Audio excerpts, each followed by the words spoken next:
నమస్తే సార్. సీట్లు కూటమి ప్రభుత్వం పంచుకుంది బాగానే ఉంది. దీనిలో కూడా కుల రాజకీయం జనసేన పార్టీ మీద వేస్తున్నారు. దీని గురించి ఏమంటారు మీరు? వైఎస్ఆర్ కాంగ్రెస్ పార్టీ వాళ్ళకి కులాల పట్ల మతాల పట్ల రెచ్చగొట్టి ఏదో లాభం పొందాలా నెక్స్ట్ ఎలక్షన్ లో అనేటటువంటి ఆలోచనలో ఉన్నట్టున్నారు. నిజంగా లింగంనేని రమేష్ గారు జనసేన పార్టీకి ఏం సేవ చేశాడు? జనసేనలో ఎప్పుడు కనపడలేదు. కమ్మోడు కాబట్టి కమ్మోడికి ఇచ్చేటటువంటి ఆలోచన చేస్తున్నారు, మాట్లాడుతున్నారు. నిజంగా బుద్ధి జ్ఞానం అన్నం తినేవాడు ఎవడు ఎలా మాట్లాడు? ఎందుకంటే జగన్ పార్టీ అంటే రెడ్ల పార్టీ అని, మన చంద్రబాబు టీడీపీ అయితే కమ్మ పార్టీ అని, లేదా జనసేన అయితే కాపు పార్టీ అని ఏమైనా ఉందా? ఒక కులంతో ఎవడైనా రాజకీయం చేయగలనా? బుద్ధి లేని మాటలు మాట్లాడుతూ ముందుకెళ్తున్నారు. లింగంనేని రమేష్ గారి గురించి మీకు ఏం తెలుసా? నాకు అర్థం కాదు. ఆయన వ్యాపారవేత్త బాగా స్థిరపడిన తర్వాత ఎంతో కొంత సాయం చేయాలని పవన్ కళ్యాణ్ గారి మీద ఉన్నటువంటి అభిమానంతో రాజకీయాల్లోకి వచ్చి పేద ప్రజల్ని ఉద్ధరిస్తూ ముందుకెళ్తూ పవన్ కళ్యాణ్ గారి భావజాలంతో ముందుకు నడుస్తూ ఆర్థికంగా అండగా ఉంటూ అన్ని విషయాల్లో ముందుంటూ అద్భుతమైన సేవా కార్యక్రమాలు చేసుకుంటూ ముందుకెళ్తున్నటువంటి లింగంనేని రమేష్ గారిని ఒక కులాన్ని ఆపాదించి ఇష్టానుసారంగా పవన్ కళ్యాణ్ గారు డబ్బుకు లొంగిపోయాడు అంటారు. బుద్ధి లేని గాడిదలు మాట్లాడతారు అలాగా. ఎందుకంటే ఈవేళ లింగంనేని రమేష్ గారు సేవ చేయాలని రాజకీయాల్లోకి వచ్చారు. నిజంగా ఈ మధ్యకాలంలో బాగా సంపాదించుకున్నటువంటి వ్యక్తులు, ఎక్కడో ఇతర దేశాల్లో స్థిరపడినటువంటి వ్యక్తులు రాజకీయాల్లోకి వచ్చి సామాన్యుడి పక్షాన్ని నిలిచి వాళ్ళకి ఏదైనా సేవ చేస్తే వాళ్ళ జీవితాలు కూడా బాగుంటాయని ఆలోచన చేస్తున్నారు. అలాంటి వాళ్ళకి ఇలాంటి కులాలను అంటగడితే వాళ్ళు ఎలా వస్తారంటే రాజకీయాల్లో? నిజంగా లింగంనేని రమేష్ గారి గురించి తెలియని వాళ్ళు చాలామంది చాలా మాట్లాడతారు. ఆయన సేవాగుణం కానీ, ఆయన ఆలోచన కానీ ఎన్నో విధాలుగా ఈ రాజకీయంలోకి వచ్చిన తర్వాత ఎంతో మందికి అండగా నిలబడిన వ్యక్తి, మహోన్నత మనస్తత్వం ఉన్న వ్యక్తి లింగంనేని రమేష్. అలాంటి వ్యక్తిని పవన్ కళ్యాణ్ గారు రాజ్యసభ ఇచ్చి గౌరవిస్తే ఏవేవో మాటలు మరి ఎవరికి ఇవ్వాలంటారు? అంటే వీళ్ళు చెప్పిన వాళ్ళకి ఇవ్వాలా? ఈ వైఎస్ఆర్ కాంగ్రెస్ పార్టీ చెప్పిన వాళ్ళకి టికా ఇవ్వాలన్నమాట. అంటే రెడ్లకి ఇవ్వాలా? అది నిజమే. ఎందుకంటే 70 మంది సలహాదారులు పెట్టుకున్నాడు జగన్మోహన్ రెడ్డి, 53 మంది రెడ్లే.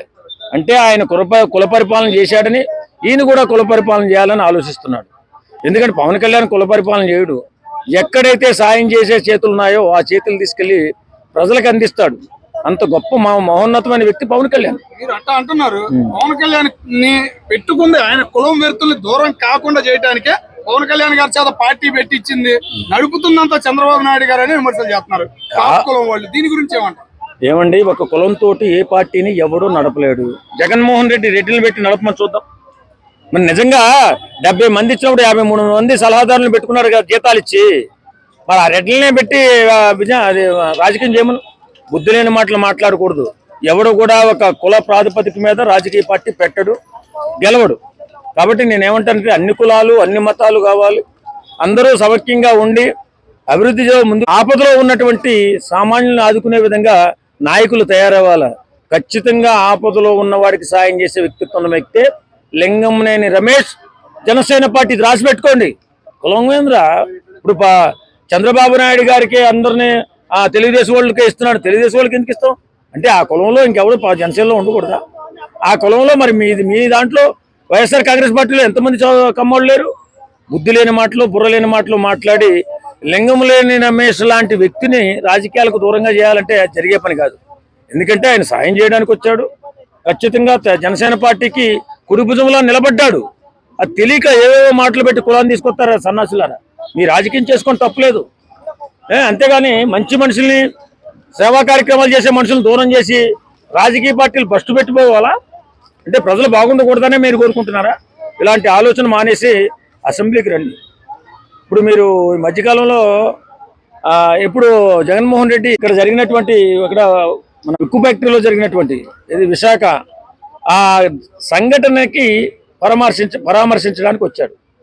వచ్చిన తర్వాత ఆయన ఏం చెప్తున్నాడు అయితే నవ్వుతున్నారు అందరూ. నేను వచ్చిన తర్వాత మీకు న్యాయం చేస్తా, 1 కోటి రూపాయలు ఇస్తా. ఏమన్నా బుద్ధి జ్ఞానం ఉంది అసలు? నిజంగా ఇప్పుడు వచ్చినప్పుడు పార్టీ ఫండ్ నుంచి 2 లక్షలు 3 లక్షలు ఒక 5 లక్షలు ఇస్తే ఆపదలో ఉన్న కుటుంబాలకు ఉపయోగపడతాయా? నువ్వు పార్టీ పెట్టింది ఎందుకు? నువ్వు అంటే అధికారంలో ఉంటే సేవ చేస్తావా? అంటే ఆపదలో ఉన్నవాడిని ఆదుకోవా? ఇలాంటి మాటలు మానేసి ఆపదలో ఉన్నవాడిని ఆదుకునేవాడే లింగంనేని రమేష్. కాబట్టి నీలాగా ఉత్తి చేతులు చూపించేవాడు కాదు రమేష్. కాబట్టి ఆ రమేష్ని అంత బాగా నమ్మాడు పవన్ కళ్యాణ్ గారు. ఖచ్చితంగా ఆయనకి ఆ పదవి ఇచ్చి గౌరవించారు. ఆ గౌరవాన్ని, ఆ ఉద్దేశాన్ని ఖచ్చితంగా నిలుపుకుని పేదల పక్షాన్ని నిలబడి సాయం చేసే అవకాశం ఉంది కాబట్టి ఆయన ఖచ్చితంగా సాయం చేస్తారు. Thank you.